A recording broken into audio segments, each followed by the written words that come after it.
உங்கள் எல்லாத்துக்கும் வணக்கம். நான் உங்கள் முத்துப்பிரகாஷ் பேசுகிறேன். நான் இன்றைக்கி பேசுகிற டாபிக் நம்ம ரோபோ சங்கர். நேற்று முந்தின மரணம் அடைஞ்சிட்டாரு. ஸோ நான் கூட அந்த இதுக்கு போயிருந்தேன். பெரிய கூட்டம்.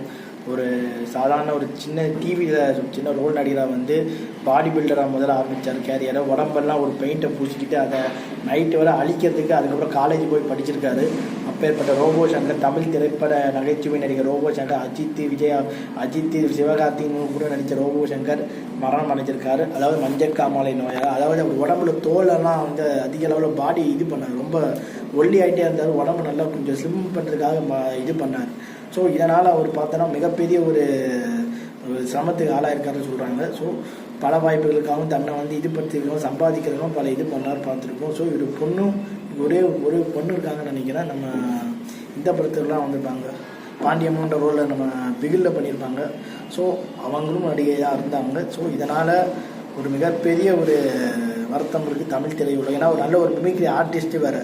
அவர் விஜய் டிவியில் பார்த்தீங்கன்னா விஜயகாந்த் மாதிரி பேசுவார். எல்லா மாதிரியும் பேசக்கூடிய நடிகர் இன்றைக்கி நம்ம கூட இல்லை. நம்ம நல்ல சிரிக்க வைத்த ஒரு நபர் நம்மளை அள வச்சுட்டு போயிட்டாருன்னு தான் நான் சொல்ல விரும்புகிறேன். ரோபோ சங்கரோட மரணம் ஒரு மிகப்பெரிய ஒரு கவலைக்குரிய விஷயமா இருக்குது. இதில் என்ன நம்ம சொல்லிக்க விரும்புகிறோன்னா, நடிகர்கள் என்ன சொல்கிறாங்கன்னா தன்னை ஸ்லிம் ஆக்கிறதுக்காக பாடி பில்டர்லாம் பண்ணுறாங்க. இப்போ நான் உதாரணத்துக்கு சொல்ல, நம்ம மலையாள தியேட்டரியை பார்த்தீங்கன்னா நம்ம மோகன்லால் இருக்காங்க நினைக்கிறேன். அவர் அதே பாடி பில்டர் தான் இருப்பார். ஹீரோ, மிகப்பெரிய ஹீரோ. ஆனால் அந்த வரம்பை ஏற்றிக்காமல் நான் ஸ்லிம்னஸ் இல்லாமல் அதே மாதிரி இருப்பான். ஆனால் ஹீரோவை இருக்கிறாங்க. மலையாள இண்டஸ்ட்ரி ஹீரோவோட முகத்துக்கு அவன் முக்கியத்துவம் கொடுக்க மாட்டான், அவன் அழகுக்கு முக்கியத்துவம் கொடுக்க மாட்டான். அந்த கதைக்கு தான் முக்கியத்துவம் கொடுத்து ஹீரோவாக பார்ப்பாங்க மலையாள இண்டஸ்ட்ரியில். ஆனால் நம்ம தமிழ் இண்டஸ்ட்ரியில் என்ன பண்ணுறாங்கன்னா, ஹீரோ ஒல்லியாக இருக்கணும், இப்படி இருக்கணும், அப்படி உடம்பு வச்சு கொண்டிருக்காக ஒரு ட்ரெண்டை உருவாக்கிட்டு பல நடிகர்கள், நம்ம கன்னட நடிகர் புனித் ராஜ்குமார் கூட அப்படி தான். ஏன்னா தன்னை எக்ஸசைஸ் பண்ணிக்கிட்டு ஸ்லிம் ஆகிறதுக்காக 24 நேரம் ஒர்க் அவுட் பண்ணிக்கிட்டனால திடீர்னு மாரடைப்பு செத்து போனார். ஸோ இப்போ நம்ம இவர் உடம்புல பெயிண்டெல்லாம் பண்ணி பாடி பில்டிங் பண்ண ஸ்லிம்மாக இருக்கா, மஞ்சக்காமலை நோயெல்லாம் வந்திருக்கு அவருக்கு.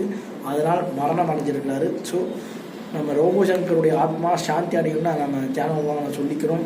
அவருடைய மனைவி அவரை டான்ஸ் ஆடி வழி அனுப்பி வச்சாங்க. பல நடன கலைஞர்களும் அதுக்கு இது பண்ணியிருந்தாங்க. காமெடி நடிகர்கள் விஜய் டிவியில் ஏகப்பட்ட பேர் நம்ம இதுக்கு வந்திருந்தாங்க. ஸோ இது ஒரு மிகப்பெரிய ஒரு துக்க நிகழ்ச்சி தமிழ் திரையுலகில் சொல்லி என் வீடியோ முடிச்சுக்கிறேன். உங்கள்கிட்ட விடைபெறும் முத்துப்பிரகாஷ் பாய்ப்பேன்.